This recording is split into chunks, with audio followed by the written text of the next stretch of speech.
റീനയുടെ room റെഡിയായില്ലേ? റീനയ്ക്ക് AC room okay ആണല്ലോ അല്ലേ? ആ നാളെ തരാമെന്നാ മാനേജർ പറഞ്ഞത്. ഓ അപ്പൊ നാളെ ശരിയാവും അല്ലേ? ആ പിന്നെ എന്നാ റീന മാഡം ചെല്ല്, നാളെ AC റൂം കിട്ടും. ആ നാളെ സാർ വാക്ക് മാറില്ലല്ലോ. എങ്കിലേ എന്റെ നിറം മാറും. ഇവർക്ക് AC റൂം കൊടുത്തിട്ട് എന്ത് കിട്ടാൻ? ഡയറക്റ്റ് വരെ തൊഴുത്തിലാ കിടക്കണത്. നിറം മാറുന്നതൊക്കെ കൊള്ളാം, എന്റെ മുമ്പിൽ ഒന്ന് തുണി മാറാണ്ടിരുന്നാ മതി.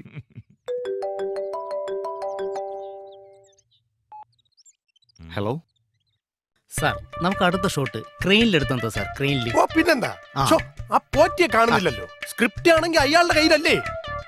അയാൾ ആ ജാനകി കൂടെ അങ്ങനെ കാണും. സ്ക്രിപ്റ്റ് റൈറ്ററെ ഞാൻ വിളിപ്പിച്ചിരുന്നു, ഇതുവരെ എത്തിയില്ല. ഓ, ബോധം വന്ന് കാണില്ല. ബോധം വീഴുമ്പോൾ ക്യാഷ് ചോദിക്കും, അല്ലെങ്കിൽ കുപ്പി ചോദിക്കും. കുപ്പിയാകുമ്പോൾ കുറച്ച് ക്യാഷ് അല്ലേ അകത്തുള്ളൂ. ഷൂട്ട് കഴിയുമ്പോഴെങ്കിലും അയാൾക്ക് ബോധം വീഴുവോ? ഓ, സ്ക്രിപ്റ്റ് റൈറ്റർക്ക് എങ്ങനെ ക്യാഷ് കൊടുക്കാതിരിക്കാന്നാ പ്രൊഡ്യൂസർ ആലോചിക്കുന്നത്, അല്ലാതെ പിന്നെ. നമസ്കാരം. ആ റീന ഇരിക്കൂ. സാർ, ഒരു പടം ചെയ്ത് ഹിറ്റ് ആക്കിയതുകൊണ്ടാണ് ഞാൻ ഈ പടത്തിൽ അഭിനയിക്കാൻ തയ്യാറായത്, അല്ലാതെ മലയാളത്തിൽ അഭിനയിക്കാനുള്ള കൊതി കൊണ്ടല്ല.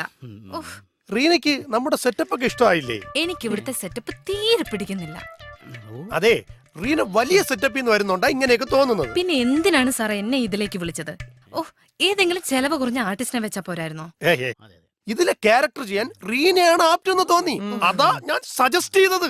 സത്യം പറയാലോ, ഞങ്ങൾക്ക് ഈ സെറ്റപ്പ് പോയി പൊരുത്തപ്പെടാൻ തീരെ കഴിയില്ല. തുടക്കത്തിലുള്ള പ്രശ്നമേ ഉള്ളൂ, പിന്നെ ശരിയായിക്കോളും. അതെ അതെ.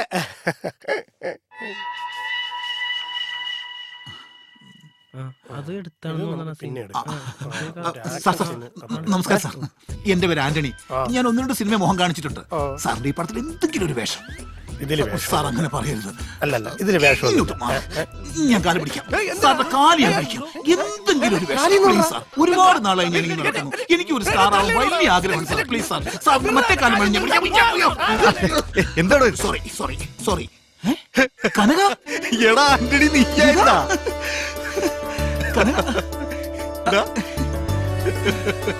നീ എന്താ ഇവിടെ ചാൻസ് വെച്ച് വന്നതാ? ഞാനോ? എടാ, ഞാൻ ഈ പടത്തിന്റെ പ്രൊഡ്യൂസറാണ്.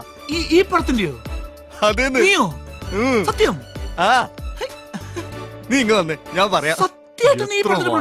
കണ്ടിട്ട് സത്യം പറഞ്ഞ എന്റെ സന്തോഷം എനിക്ക് പറഞ്ഞറിയിക്കാൻ പറ്റുന്നു. എന്തുമാത്രം ആഗ്രഹിച്ചെന്നാ നിന്നെ ഒന്ന് കാണാൻ.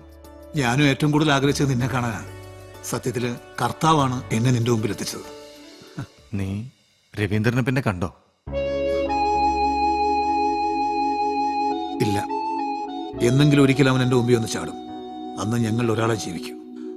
അത് പോട്ടെ, എന്തായാലും എനിക്ക് സന്തോഷമായി. നീ വലിയ ആളായല്ല. പഴയ ദുരനുഭവം വെച്ചിട്ട് എല്ലാം വെച്ച് കെട്ടിയതാ. എന്നാലും ഒരാഗ്രഹം. പണ്ട് നമ്മൾ ഒരുമിച്ച് കുറെ അലഞ്ഞിരിഞ്ഞ് നടന്നല്ലേ. അത് തന്നെ എന്റെ ഭാര്യ ഗ്രേസിയും പറയുന്നത്. സിനിമാ പ്രാന്തിന് മാത്രം ഒരു ചികിത്സയില്ലെന്ന്.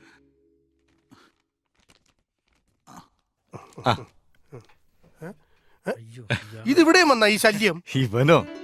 ഇവനെന്റെ ബാല്യകാല സുഹൃത്താ. നിങ്ങൾ രണ്ടുപേരും ചങ്ങാതിവരാണല്ലേ? രണ്ടല്ല, 3 പേരായിരുന്നു. ഞങ്ങള് 3 പേരും കൂടിയാ പണ്ട് സിനിമ പിടിക്കാൻ ഇറങ്ങിയത്. ഇവനായിരുന്നു ഞങ്ങളുടെ തല. ഓഹോ, അപ്പൊ മറ്റേയാളവിടെ ഷൂട്ട് ചെയ്യാൻ വെച്ചിരുന്ന പൈസയായിട്ട് അവൻ മുങ്ങി. ഇതുവരെ പൊങ്ങിയില്ല. അതൊക്കെ പിന്നെ പറയാം. ദാ, ഇവനൊരു നല്ല വേഷം കൊടുത്തേക്ക്. അത് പിന്നെ പറയാനുണ്ടോ? സാറിന്റെ കളഞ്ഞിട്ടിയ ചങ്ങാതിയല്ലേ? സോറി കേട്ടോ. പണി പാളിയല്ലേ സാറേ?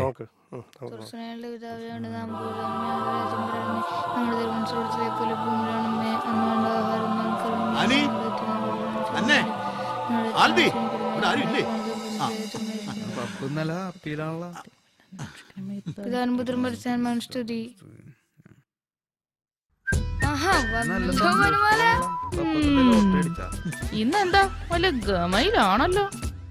അല്ലെങ്കിലും നിങ്ങൾക്കാർക്കും എന്നെ ഒരു മൈൻഡും ഇല്ലല്ലോ. ഓ, എങ്ങനെ മൈൻഡ് ഉണ്ടാവും? എന്നാ കേട്ടോ, എനിക്ക് സിനിമയിൽ അഭിനയിക്കാൻ ഒരു ഉഗ്രൻ ചാൻസ് കിട്ടി. ഇതൊക്കെ കുറെ കേട്ടതാണ്, വേറെ എന്തെങ്കിലും ഉണ്ടെങ്കിൽ പറ. എടാ, ഇത് എപ്പോഴും പറയുന്ന പോലല്ല, സത്യം കേട്ടോ. നീ ഈ സിനിമയുടെ പ്രൊഡ്യൂസറുടെ പേര് കേട്ടാണല്ലോ ശരിക്കും നിങ്ങൾ ഞെട്ടും. അല്ല, സദ്ദാം ഹുസൈൻ. കൊച്ചുമാക്രി. നിങ്ങളുടെ വാക്കും കേട്ടെ നാട്ടുകാരെയും കൂട്ടുകാരെയും കൂട്ടി സിനിമയ്ക്ക് പോയതാ. 19 ആൾക്കാരുടെ കുന്തം പിടിച്ച് നിൽക്കണു. ആകെ ചമ്മിപ്പോയി. എനിക്ക് അടുക്കളയിൽ പണിയുണ്ട്. പോകാൻ പറ്റട്ടെ. എന്താ മനുഷ്യ ഇത് അതുപോലല്ല. ഈ പ്രൊഡ്യൂസറുടെ പേര് നീ കേട്ടിട്ട് പോയാ മതി. ഒന്ന് പറഞ്ഞു തുലയ്ക്ക്. ആ പ്രൊഡ്യൂസറുടെ പേരാണ് കനകൻ, സാക്ഷാൽ കനകരാജ്. ഞാൻ പറഞ്ഞില്ലേ ഞെട്ടുവന്ന്? കർത്താവിന് നേരാ. ആ ഇനി പറ, എനിക്ക് ആ റോള് കിട്ടില്ലേ? കനകച്ചേട്ടൻ മാത്രമേ ഉള്ളൂ അതോ ആ കള്ളനും ഉണ്ടോ? പിന്നെ പുള്ളിക്കാരന്റെ സിനിമയിൽ അഭിനയിക്കുന്നതൊക്കെ കൊള്ളാം.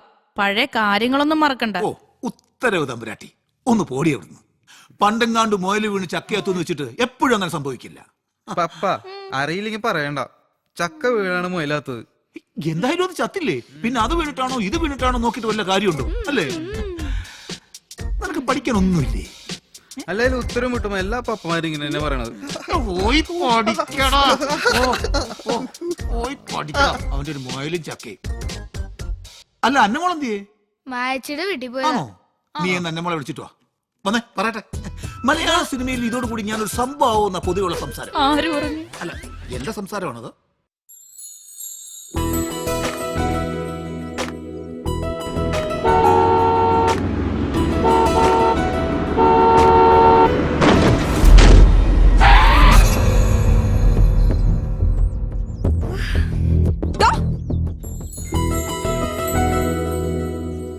തന്റെ മൂത്ത് കണ്ണില്ലടോ. എന്താ അപ്പൊ തനിക്ക് ചെവിയും കേക്കില്ലേ? തന്റെ മൂത്ത് കണ്ണില്ലേന്ന്.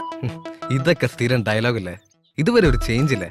ഓഹോ, അപ്പൊ തനിക്ക് ഇത് സ്ഥിരം പരിപാടിയാണല്ലേ? സുന്ദരികളായ പെൺകുട്ടികളെ കാണുമ്പോ തനിക്കേറി മുട്ടെന്നൊന്നല്ലേ? സുന്ദരി എന്ന് ഉദ്ദേശിച്ചത് കുട്ടി തന്നെയാണോ? എനിക്ക് എന്താണോ കുഴപ്പം? സമയവും സൗകര്യം കിട്ടുമ്പോ കണ്ണാടി നോക്കിയാ മതി. ചിന്ന പൊണ്ണ് നമുക്കിട്ടേ.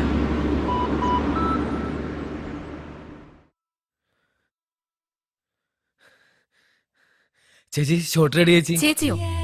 ആരാണ് നിന്റെ ചേച്ചി? Call me madam. Sorry madam, short ready. ഒരു ജ്യൂസ് ചോദിച്ചിട്ട് എത്ര നേരമായി? എവിടെ പ്രൊഡക്ഷൻ പോയി? പ്രൊഡക്ഷൻ ആരും ഇല്ലേ? എന്താ മാഡം? Orange juice എവിടെയാടോ? ചോദിച്ചത് കേട്ടില്ലേ?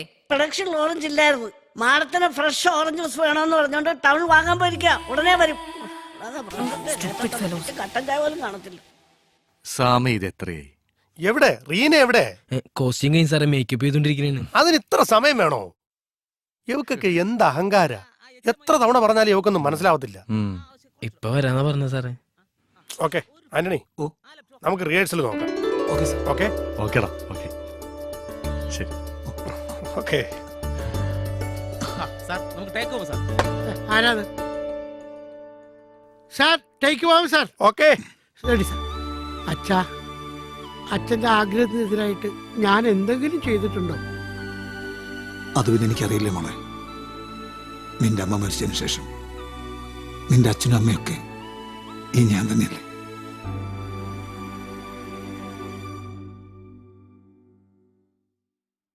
Cut it. ആരാ ഈ നിക്കണേ? Very good. ഗംഭീരമായിട്ടുണ്ട്. സൂപ്പർ സൂപ്പർ, നന്നായിടാ. എടാ, നായകനെ വിളിക്ക്. നന്നായിട്ടുണ്ട്.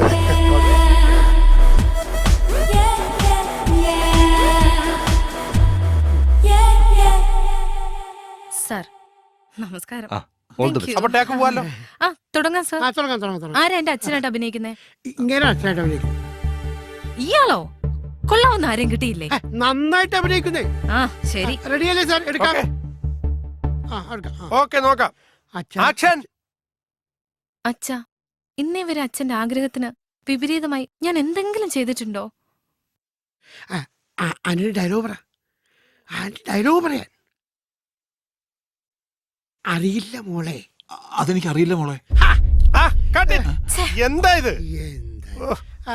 ആദ്യം ഇയാള് ഡയലോഗ് മര്യാദയ്ക്ക് പഠിക്കട്ടെ, എന്നിട്ട് നോക്കാം. ഇതാ ഞാൻ പറഞ്ഞത്, നല്ല എക്സ്പീരിയൻസ് ഉള്ള ആർട്ടിസ്റ്റിനെ വെക്കണമെന്ന്.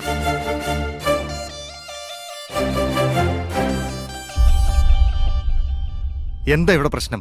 നല്ല റൂമില്ല, നല്ല ഫുഡില്ല, എന്തിന്? കൂടെ അഭിനയിക്കാൻ നല്ല ആർട്ടിസ്റ്റ് പോലും ഇല്ല. ഒന്നെങ്കിൽ ഇയാളെ പറഞ്ഞുവിട്, അല്ലെങ്കിൽ എന്നെ മാറ്റി. ഇയാളോട് അഭിനയിക്കാൻ എനിക്ക് പറ്റില്ല. ഞാനിപ്പോ എന്താ ചെയ്യണ്ടേ? ഇയാളെ മാറ്റി നല്ലൊരു ആർട്ടിസ്റ്റിനെ വെക്കണം. കനക, എന്നെ ചൊല്ലി പ്രശ്നം ഉണ്ടാക്കണ്ട, ഞാൻ പൊയ്ക്കോളാം. ആന്റണി നീ നിർത്ത്, ഞാനൊന്ന് പറയട്ടെ. ആരെ വെക്കണം ആരെ മാറ്റണം എന്നൊക്കെ തീരുമാനിക്കേണ്ടത് ഞാനാ. നിങ്ങൾ അഭിനയിക്കാൻ വന്നാ അഭിനയിക്കുക, കാശ് വാങ്ങുക, പോവുക. ചിലപ്പോ തെറ്റിന്നും റീടേക്ക് എടുക്കേണ്ടിയും വരാം. തുടക്കകാലത്ത് താനും മോശമൊന്നും അല്ലായിരുന്നല്ലോ. ഓരോ ഡയലോഗിനും 10-15 റീടേക്ക് അല്ലായിരുന്നു എടുത്തോണ്ടിരുന്നത്. ഇപ്പൊ വലിയ നടിയായപ്പോ അതൊക്കെ അങ്ങ് മറന്നു. ഉഫ്, മമ്മി ഈ സിനിമ ഇനി ഞാൻ ചെയ്യില്ല. നിങ്ങൾ ഇതിനൊക്കെ please, madam. അനുഭവിച്ചേ Please. തീരുള്ളൂ.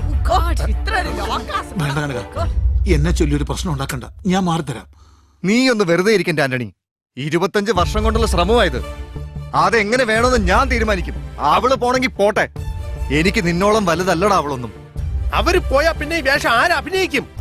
നിങ്ങൾ ആരെന്തെങ്കിലുമൊക്കെ ചെയ്യും. സാർ, സാറെങ്കിലും അവരോടൊന്ന് പറ. ഞാൻ വേണമെങ്കിൽ അവരുടെ കാല് പിടിക്കാം. എന്തിന്? വേണ്ട പപ്പ. പപ്പ ആ അങ്കാരുടെ കാല് പിടിക്കണ്ട. പിന്നെ ആരഭിനയിക്കും? കുട്ടി അഭിനയിക്കൂ. നിങ്ങൾക്കൊക്കെ സമ്മതമാണെങ്കിൽ ഞാൻ അഭിനയിക്കാം. വേണ്ട മോളെ,